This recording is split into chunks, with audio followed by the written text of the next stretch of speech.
आज तो वसूली करके ही जाऊंगा। घनश्याम, अरे ओ घनश्याम। वो तो स्कूल गए हैं। स्कूल गया है। अरे बहाना तो ढंग का बनाती। हाँ लाला, मैं स्कूल ही गया था, फार्म स्कूल, जहाँ किसानों को सिखाई जाती है खेतों में पैदावार बढ़ाने की हर बात, जैसे मिट्टी के हिसाब से सही खाद, बढ़िया बीज और जरूरत के मुताबिक कीटनाशक, ताकि कम लागत में अधिक मुनाफा। ये पकड़ लाला, तेरा हिसाब साफ।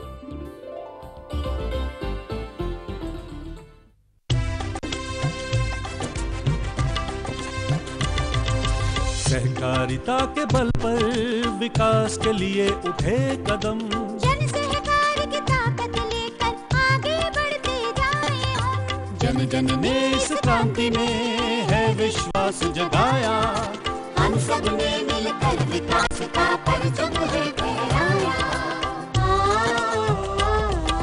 दूर जहाँ सूरज उगता उस धरती से मैदानों तक, हिम शिखरों के श्वेत बर्फ से हिंद महासागर तक। श्वेत क्रांति हो हरित क्रांति या ग्राम विकास की बात, एकता ही धर्म हो अब चाहे दिन हो या रात। कृषि मंत्रालय भारत सरकार द्वारा जनहित में जारी।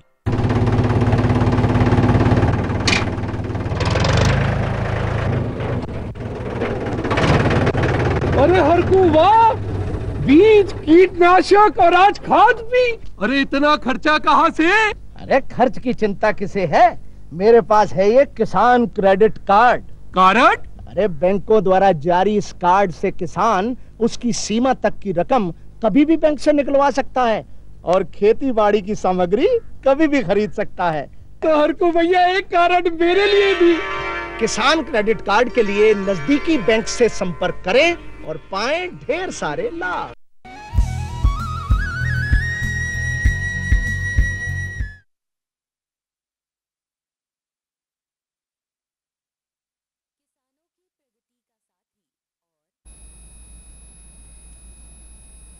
किसान भाइयों नमस्कार, कृषि दर्शन कार्यक्रम में आपका स्वागत है। आज के हमारा कार्यक्रम का विषय है कृषि विज्ञान केंद्र के सहयोग से मुर्गी, मछली, बतख पशुपालन कर किसानों में आत्मनिर्भरता। इस विषय पर विस्तार से चर्चा करने के लिए हमारे साथ हैं डॉक्टर अजय वर्मा जी, निदेशक विस्तार सेवाएं, इंदिरा गांधी कृषि विश्वविद्यालय रायपुर। किसान भाइयों, किस प्रकार से कृषि विज्ञान केंद्र किसानों की आत्मनिर्भरता के लिए सतत प्रयासरत है, कैसे वो आगे बढ़ें, उनको ट्रेनिंग देना, प्रशिक्षण देना, उसको सुविधा देना, उपलब्ध कराना, आवश्यक जो वस्तु हैं, सेवाएं हैं, ये सारी चीज़ों का देखभाल ताकि किसान समृद्ध हो, इसके लिए कृषि विज्ञान केंद्र सतत प्रयासरत है। आइए इस विषय पर एक लघु फिल्म बना है, उसका हम अवलोकन करते हैं, फिर उसके बाद चर्चा को आगे हम जारी रखेंगे। किसानों की प्रगति का साथी और उन्हें आत्मनिर्भर बनाने में मुख्य भूमिका निभाता है कृषि विज्ञान केंद्र, जिसमें सरकार भी समय समय पर विभिन्न योजनाओं के माध्यम से कृषकों का जीवन आसान बनाती है और उनका जो लक्ष्य है कि किसान आत्मनिर्भर बने, उसी दिशा में लगातार प्रयास करती है। हमारे किसान भाई बहनों के आय को बढ़ाने के लिए कृषि विज्ञान केंद्र विभिन्न तरीके से कार्य कर रही है। खेती किसानी हो या पशुपालन, जिनके सहयोग से कृषक वर्ग मुर्गी पालन, मछली पालन, बतख पालन, बकरी पालन, गौ पालन, मधुमक्खी पालन जैसे विभिन्न क्षेत्रों में आसानी से कार्य कर पा रही है। किसानों का सच्चा मित्र जो हर समस्या में साथ निभाता है, जो किसानों और ग्रामीण युवाओं को सही मार्ग दिखाकर जागरूक करता है।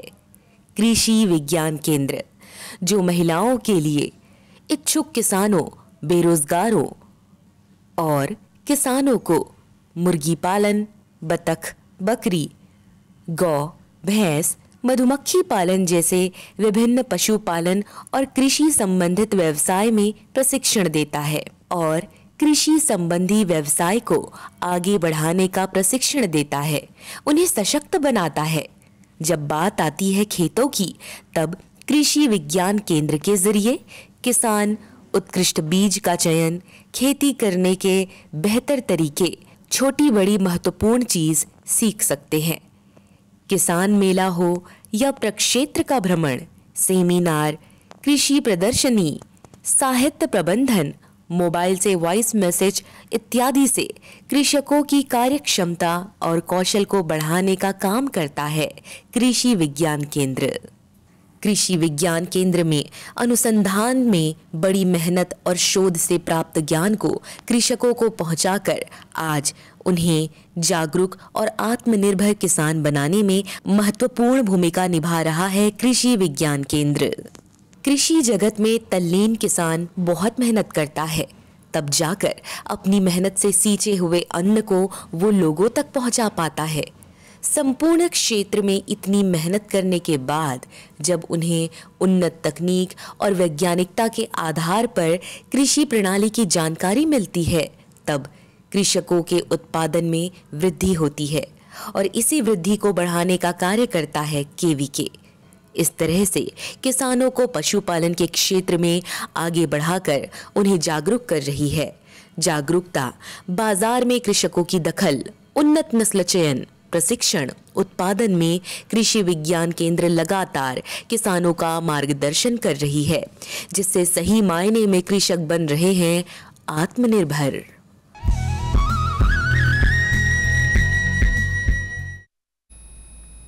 किसान भाइयों, अभी हमें देख रहे थे कि किस प्रकार से कृषि विज्ञान केंद्र सतत किसानों के मदद के लिए तैयार है, नए नए अनुसंधान कर रहे हैं। डॉक्टर साहब, आपका कार्यक्रम में फिर एक बार स्वागत है और आपसे हम जानना चाहेंगे कि कैसे किसानों के आत्मनिर्भरता के लिए, उसके आर्थिक विकास के लिए कृषि विज्ञान केंद्र पशुपालन के लिए या मछली पालन के लिए किस प्रकार से किसानों का मदद कर रही है? जहाँ तक कृषि विज्ञान केंद्रों की बात है, इस समय पूरे राज्य में 27 कृषि विज्ञान केंद्र इंदिरा गांधी कृषि विश्वविद्यालय द्वारा संचालित हैं। कृषि विज्ञान केंद्र कहने से ऐसा लगता है कि एग्रीकल्चर से रिलेटेड, जो क्रॉप से रिलेटेड जो चीज़ें होती हैं उनके बारे में ज़्यादातर बातें होती हैं, परंतु मैं आपको ये बताना चाहता हूँ कि कृषि विज्ञान केंद्र में न केवल जो क्रॉप से रिलेटेड वैज्ञानिक होते हैं, साथ ही साथ पशु से रिलेटेड और मुर्गी पालन से और अन्य विधा से जो पारंगत वैज्ञानिक होते हैं, वो उनकी सबकी पूरी टीम होती है। तो कहने का मतलब ये है कि एक तरीके से जो कृषि विज्ञान केंद्र है वो समन्वित प्रयास करता है। और आजकल जो एक हम बोलते हैं IFS मॉडल का मतलब ये होता है कि इंटीग्रेटेड फार्मिंग सिस्टम। इसमें न केवल आप फसल लेते हैं, साथ ही साथ जो हॉर्टिकल्चर है उस पर भी ध्यान दिया जाता है। इसके अलावा जो लाइव स्टॉक है, पशुपालन है, इस पर भी ध्यान दिया जाता है।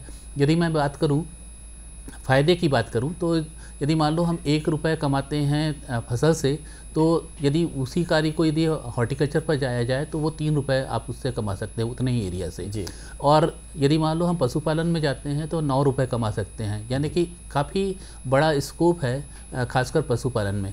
दूसरी बात, सबसे अच्छी बात यह है कि जहाँ तक पशुपालन से संबंधित जो चीज़ें होती हैं, इसमें मार्केट का प्रॉब्लम नहीं है, बेचने की दिक्कत नहीं होती है।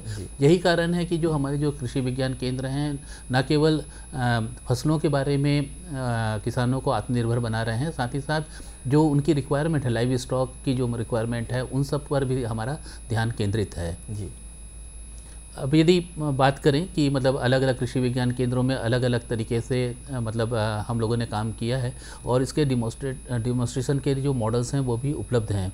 यदि बात करें तो कड़कनाथ काफ़ी जगह में हो रहा है। यदि कड़कनाथ की बात करें तो ये एक तरीके से एक मुर्गे की वैरायटी है और ये इसको जो GI टैग है वो झाबुआ से मिला था, परंतु यदि देखा जाए तो एज़ कम्पेयर टू झाबुआ, हम ये यदि बोलें कि हम इंदिरा गांधी कृषि विश्वविद्यालय के अंतर्गत जो कृषि विज्ञान केंद्र काम कर रहे हैं, उसने इसको एक तरीके से जन जन तक पहुंचाया है। आप यदि मान लो किसी भी मतलब जो ट्राइबल एरिया है, खासकर अपना बस्तर का एरिया हो, चाहे सरगुजा का एरिया हो, यदि उस एरिया में यदि आप जाते हैं तो आप ये देखिए कि उनकी फूड हैबिट के हिसाब से वो ये कुक्कुट पालन करते भी हैं, बिल्कुल, और साथ ही साथ उनको उनके खाने के भोजन का भी एक अभिन्न अंग है। बिल्कुल। तो ये देखते हुए यदि मान लो आप यदि किसी भी रोड पर चलते हैं तो निश्चित रूप से आप ये देखेंगे कि कड़कनाथ मुर्गा यहाँ पर मिलता है। इस तरह के बोर्ड आप आसानी से देख सकते हैं। कहने का मतलब यह है कि कृषि विज्ञान केंद्रों ने इनकी बारे में, न केवल इनकी बारे में जानकारी दी, इनको कैसे पालना है, कैसे इसको बड़ा करना है, कैसे इसको। हाँ, वही डॉक्टर साहब आपने बहुत अच्छा बता रहे थे आप कि किस प्रकार से कड़कनाथ के बारे में ही, क्योंकि कड़कनाथ मुर्गी का आज बहुत मांग है। कड़कनाथ जैसे जो लोग खाते हैं, एनीमिया जो खून की कमी होती है उसकी पूर्ति हो जाती है।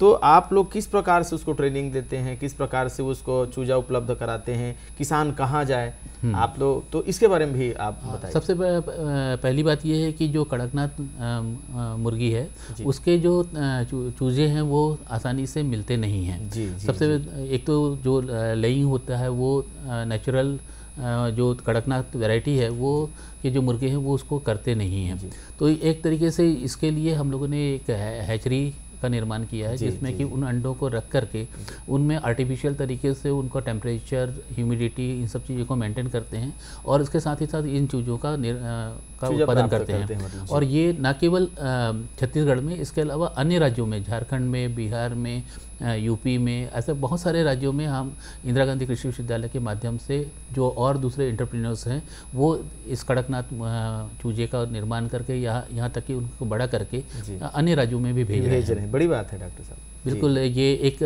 बड़ा अचीवमेंट है राज्य के लिए। और निश्चित रूप से इसकी जो वो है मीट की जो वैल्यू है वो भी अन्य मुर्गों की तुलना में काफ़ी महंगा है। और उसके बाद भी इसका मार्केट आसानी से अवेलेबल है, तो इसमें कोई प्रॉब्लम नहीं होता, किसान इसको आसानी से कर सकते हैं। दूसरी बात, खर्चा बहुत कम लगता है। मतलब यदि आपको बड़ा करना है मुर्गे को तो जितना उसको आप खिलाते हैं उस हिसाब से उसका बॉडी वेट बहुत जल्दी बढ़ जाता है और ऑन एन एवरेज आपका जो मुर्गा है वो 6 महीने में आपको मार्केट के लायक हो जाता है कि जिसमें कि आप उसको आसानी से बेच सकते हैं। जी। डॉक्टर साहब, बहुत अच्छी बात कड़कनाथ के बारे में आप बता रहे थे कि कैसे ये उपलब्धि है हमारे राज्य के लिए, कृषि विज्ञान केंद्र के लिए, कि दूसरे राज्य को भी हम लोग भेज रहे हैं। तो वैसे ही बटेर के पालन बारे में आप बताएं कि किस प्रकार से बटेर पालन किसान कर रहे हैं और किसान जो करना चाहते हैं वो बटेर कहाँ से प्राप्त करें, उसका देख रेख कैसे करें, उसका रख रखाव कैसे करें, कितने दिनों में वो मार्केट में पहुंच जाता है, इसके बारे में भी हमारे किसानों को बताएं। जैसे बटेर एक तरीके से एक ये कुक्कुट की ही एक वैरायटी है समझ लीजिए, और ये मतलब काफ़ी कम जगह में इसको हम कर सकते हैं। इसके अलावा इसमें लागत भी बहुत कम लगती है। और यदि मान लो आप 400-500 मुर्गे से ये बटेर के चूजों से स्टार्ट करते हैं तो वो 40 दिन में तैयार हो जाता है। तो ये देखा गया है कि एक बार में यदि मान लो हमारे पास केवल 12 फीट बाई 12 फीट का एक कमरा हो जिसमें कि हम इन बटेर को रख सकते हैं, 400-500 बटेर आप उसमें आसानी से आ जाते हैं। उनको करीब 40 से 45 दिनों में आप तैयार कर लेते हैं। मतलब वो इस लायक हो जाते हैं कि वो मार्केट में बेचने लायक हो जाते हैं। दूसरी बात, इनका एक्चुअली यदि देखा जाए तो बटेर कुछ चिन्हित जगहों पर पहले मिलते थे।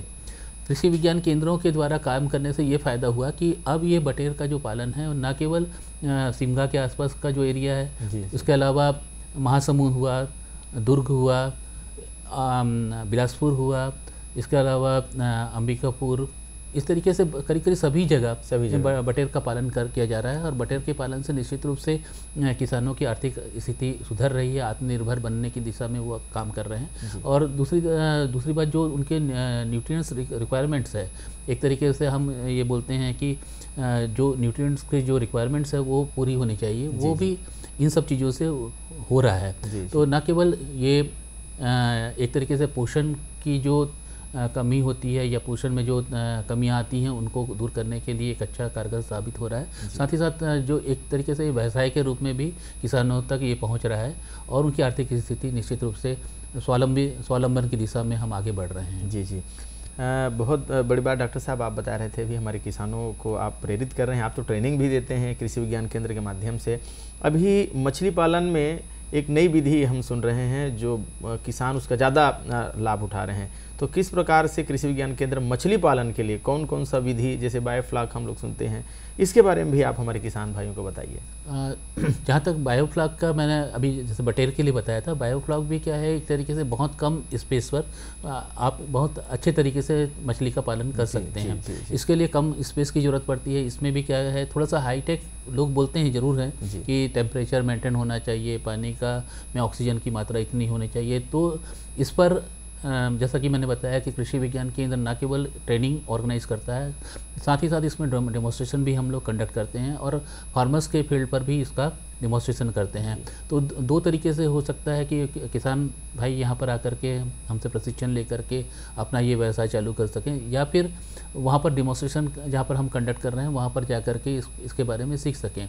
इसमें सबसे बड़ा फ़ायदा ये है कि आपको बहुत कम लागत में आप इन चीज़ों को कर सकते हैं। इसमें बड़े तालाब की ज़रूरत नहीं होती। छोटे से जो एरिया है, करीब करीब आपका यदि 10 फीट का 2.5 मीटर पर आपने टैंक बना लिया है और उसमें मतलब मछलियों की संख्या काफ़ी ज़्यादा होती है और उनको मेंटेन करते हुए उनको हम बड़ा करते हैं। इसके अलावा जो अन्य जो विधियाँ हैं जिसमें कि मतलब मछली पालन के बारे में जो और भी जानकारी है, वो हमारे कृषि विज्ञान केंद्र के जो मत्स्य के वैज्ञानिक हैं वो करीब राज्य के आधे से अधिक जिलों में उपलब्ध हैं। उनसे यदि आप कोई ट्रेनिंग लेना चाहते हैं या उसके बारे में सीखना चाहते हैं तो उनसे संपर्क कर सकते हैं। जहाँ तक ऐसे किसान जो कि बाहर से भी आते हैं, मतलब मैं बायोफ्लॉक में बताना चाहता हूँ कि सेंट्रल इंडिया में इंदिरा गांधी कृषि विश्वविद्यालय एकमात्र संस्थान है जहाँ की बाहर से दूसरे राज्यों से भी बायोफ्लॉक की ट्रेनिंग करने के लिए लोग यहाँ पर आ रहे हैं और एक अच्छा व्यवसाय के रूप में मछली पालन को आगे बढ़ा रहे हैं। जी। डॉक्टर साहब, एक बात, जैसे अभी हमारे प्रधानमंत्री जी कहते हैं कि जय जवान जय किसान जय विज्ञान और जय अनुसंधान, कृषि विज्ञान केंद्र वही काम कर रही है, अनुसंधान भी कर रही है किसानों के हित के लिए और लगातार किसानों को प्रशिक्षण देना, प्रेरित करना, उसको सुविधा और साधन उपलब्ध कराना ताकि किसान आत्मनिर्भर हों। डॉक्टर साहब, जैसे हम लोग जानते हैं कि बकरी को किसानों की गाय हम लोग कहते हैं और बकरी से आजकल हमारे किसान बकरी पालन करके बहुत आत्मनिर्भर हो रहे हैं। तो किस प्रकार से कृषि विज्ञान के केंद्र उनकी मदद कर रही है, कैसे प्रशिक्षण दे रही है, कैसे उनको बकरी उपलब्ध कराती है, उनके लिए क्या क्या प्रावधान है, क्या क्या योजनाएं हैं, इसके बारे में भी हमारे किसानों को आप बताइए। मेरे ख्याल से छत्तीसगढ़ में बकरी पालन एक तरीके से यहाँ के लोग शुरू से करते आ रहे हैं और इसको किस तरीके से वैज्ञानिक तरीके से हम कर सकते हैं, इस पर प्रशिक्षण कार्यक्रम हम लोग आयोजित करते हैं। इसमें एक दो चीज़ें को ध्यान रखने की बातें हैं कि जैसे आप यदि बकरी पालन कर रहे हैं, बकरी लेकर के आते हैं बाहर से, तो उनको एक तरीके से क्वारंटाइन करना पड़ता है 10-15 दिन, मतलब उसको इन्वायरमेंट के हिसाब से उसको मेंटेन करना पड़ता है। अदरवाइज़ क्या होता है कि बहुत ज़्यादा मॉर्टिलिटी भी होती है, मरने की बातें भी होती हैं। परंतु यदि थोड़ी छोटी बातों को ध्यान में रखा जाए तो एक तरीके से जो बकरी के बच्चे हैं, एक बार में 2 से 3 बच्चे होते हैं और काफ़ी जल्दी ये बड़े भी हो जाते हैं और काफ़ी संख्या में इनका संख्या बढ़ जाती है। तो कहने का मतलब ये है कि यदि प्रॉपर इसकी मतलब रहने की व्यवस्था किया जाए, जिसमें कि एक तरीके से ये होता है कि ज़मीन से ऊपर हम लोग एक मचान की तरह बनाते हैं जिसमें कि जो बांस के का स्ट्रक्चर रहता है जिसमें कि बकरियों को रखा जाता है। तो उसमें जो उनके पैरों में जो कीचड़ या उसके कारण जो बीमारी होती है वो नहीं होती। तो ये छोटी बातें हैं जिनको ध्यान में रख करके यदि मान लो उनके उनका किस तरीके से उनका भोजन देना है, फीडिंग कैसे करनी है, उनके किस तरीके से उनका पालन करना है, या ये भी हो सकता है कि जैसे बस्तर का एरिया है या सरगुजा का एरिया है जहाँ पर कि दोनों तरीके से हम फीडिंग भी कर सकते हैं, मतलब अपने जहाँ पर इन बकरियों को रखा गया है वहाँ पर इनको खाना दे सकते हैं। इसके अलावा इनको चराने के लिए भी यदि मान लो चरवाहे की व्यवस्था करते हैं तो काफ़ी कम पैसे में ये व्यवसाय काफ़ी कारगर हो रहा है और आत्मनिर्भर बनने के दिशा में एक अच्छा कदम हो सकता है। जी। नहीं डॉक्टर साहब, आप ये जो टेक्निकल बातें आप बता रहे हैं, बकरियों को रखने की जो विधि है ये बहुत महत्वपूर्ण है, जिससे अगर बीमारी नहीं होगी तो लागत कम आएगी और फ़ायदा ज़्यादा होगा। तो वैसे ही जैसे हम कृषि विज्ञान केंद्र के सहयोग से हमारे किसान जो आत्मनिर्भर हुए हैं, बतख पालन भी हमारे कुछ किसान कर रहे हैं और जो किसान करना चाहते हैं आपके सहयोग से, उसके बारे में भी आप बताएं। कि कैसे आमदनी को दुगना किया जाए, कैसे किसान आत्मनिर्भर हो बतख पालन करके। देखा जाए तो छत्तीसगढ़ में पूरी तरह से हम जो पहली जो फसल लेते हैं खरीफ में, वो धान की फसल लेते हैं। और आप ये देखे होंगे कि करीब करीब सभी गांवों में तालाब हैं। मतलब ये अपने पूरे छत्तीसगढ़ में ये सिस्टम है कि तालाबों की संख्या बहुत ज़्यादा है, बहुत ज़्यादा है। और तालाबों की यदि संख्या है तो निश्चित रूप से मछली पालन के साथ साथ बतख पालन आप आराम से कर सकते हैं। आजकल वर्टिकल फार्मिंग का सिस्टम हो गया है, नीचे मछली पालन हो रहा है, ऊपर बतख का पालन हो रहा है। इस तरीके से एक तरीके से समन्वित प्रयास किया जा रहा है। इसमें बतख पालन के लिए मेरे ख्याल से करीब करीब सभी कृषि विज्ञान केंद्रों में हमारे डेमोन्स्ट्रेशन यूनिट हैं। मतलब उसमें आप जाकर के उन बतखों के न केवल जो बच्चे हैं उनको ले सकते हैं यदि बतख पालन करना चाहते हैं, साथ ही साथ किस तरीके से वो इनका पालन कर रहे हैं, मतलब इनका किस तरीके से फीडिंग होना चाहिए, किस तरीके से इनके रहने की व्यवस्था होती है, इनको किस तरीके से कितने समय तक ये बाहर रहते हैं, इन सब पर भी हम लोग यहाँ पर काम कर रहे हैं। और यही कारण है कि खासकर मतलब ये बतख पालन हुआ या बकरी पालन हुआ या आप बटेर की बात कर रहे थे, जैसा कड़कनाथ की बात कर रहे थे, इन सब के लिए जो व्यवसाय चालू करना है उसके लिए कृषि विज्ञान केंद्रों के माध्यम से इस पर प्रशिक्षण देते हैं। साथ ही साथ उनको उनके जो रॉ मटेरियल है वो भी हम उनको उपलब्ध कराते हैं। जी, प्रशिक्षण की बात आप कर रहे थे डॉक्टर साहब, तो जैसे मुर्गी पालन करना है तो उसका एक अलग समय होगा या समन्वित ऐसे प्रयास चलते रहता है कि एक निश्चित समय में प्रशिक्षण देते हैं? नहीं, प्रशिक्षण के बाद उनका जैसे कुछ वो आर्थिक मदद अगर चाहते हैं किसान तो उसको किसान सरकार किस प्रकार से भी मदद करती है, ऐसा भी कुछ है? एक तो यदि आप प्रशिक्षित हो जाते हैं तो सरकार भी इन सभी चीज़ों में काफ़ी सब्सिडी भी देती है, इनको प्रोत्साहन भी करती है। और एक तरीके से जब आप आत्मनिर्भर हो जाते हैं तो आप में काफ़ी कॉन्फिडेंस आ जाता है। तो बहुत सारे किसान इस बात के लिए भी नहीं सोचते कि मतलब उसको कहीं से अनुदान भी प्राप्त हो, वो सीधे ही मतलब उनका कॉन्फिडेंस इतना रहता है कि वो खुद भी इन चीज़ों को चालू कर लेते हैं। इसके अलावा यदि मान लो आप यदि प्रशिक्षण लेकर के और एक तरीके से तकनीकी ज्ञान रखते हैं तो निश्चित रूप से ये जो ज्ञान है वो कहीं ना कहीं आपको और लोगों से बेहतर बनाता है और आपको आत्मनिर्भरता की दिशा में आगे बढ़ाता है।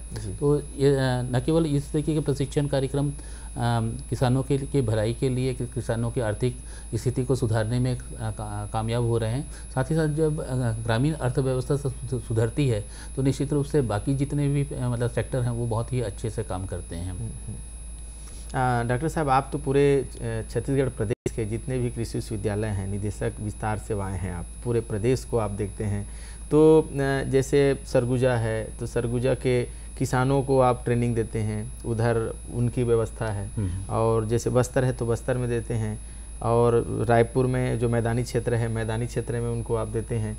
तो इसके लिए किसान जैसे कुछ रायपुर भी आना चाहते हैं तो रायपुर आने की ज़रूरत नहीं है, वो उसके बारे में भी बताइए। प्रशिक्षण वो कहाँ ले सकते हैं? मेरे ख्याल से ये सारे प्रशिक्षण कार्यक्रम सभी जिलों में हैं। मतलब अभी जो कुछ नए जिले बन गए हैं उनका भी प्रस्ताव भारत सरकार के पास गया हुआ है, और उन जिलों में भी मतलब निकट भविष्य में कृषि विज्ञान केंद्र हो जाएंगे। परंतु यदि मान लो पहले यदि बात करें तो सारे जिलों में कृषि विज्ञान केंद्र थे, अब उन्हीं से कट करके कुछ ब्लॉक अलग हुए हैं। तो परंतु फिर भी हमारा जो जुरिडिक्शन है अभी भी पूरे राज्य में है, और उनको बहुत ज़्यादा दूर आने की आवश्यकता नहीं है। फिर भी यदि मान लो कोई स्पेसिफिक ट्रेनिंग लेना चाहते हैं, इंदिरा गांधी कृषि विश्वविद्यालय के निदेशक विस्तार सेवाओं से वो संपर्क कर सकते हैं, या कृषि विज्ञान केंद्र के जो प्रमुख वैज्ञानिक हैं उनसे भी वो सलाह ले सकते हैं, उनसे भी संपर्क ले सकते हैं। और यदि कोई स्पेसिफिक ट्रेनिंग करना चाहते हैं किसी पर्टिकुलर सब्जेक्ट पर तो वो भी एक बार यदि मान लो उनका ऐसा कोई क्षेत्र है जिस पर कि वो ट्रेनिंग लेना चाह रहे हैं या उस पर और भी काम करना चाहते हैं तो निश्चित रूप से हमसे संपर्क कर सकते हैं। डॉक्टर साहब, बहुत विस्तार से आपने जानकारी दी है, इतने अल्प समय में कम समय में आप आए और किसानों को आत्मनिर्भर बनने के लिए आपने जो सुझाव दिए, जो जानकारी दिए, इसके लिए आपका बहुत बहुत धन्यवाद। किसान भाइयों, ऐसे ही हम नई नई तकनीक, नई नई विधि, नई नई जानकारी लेकर के आपके सामने होंगे उपस्थित। अब दीजिए विदा, नमस्कार।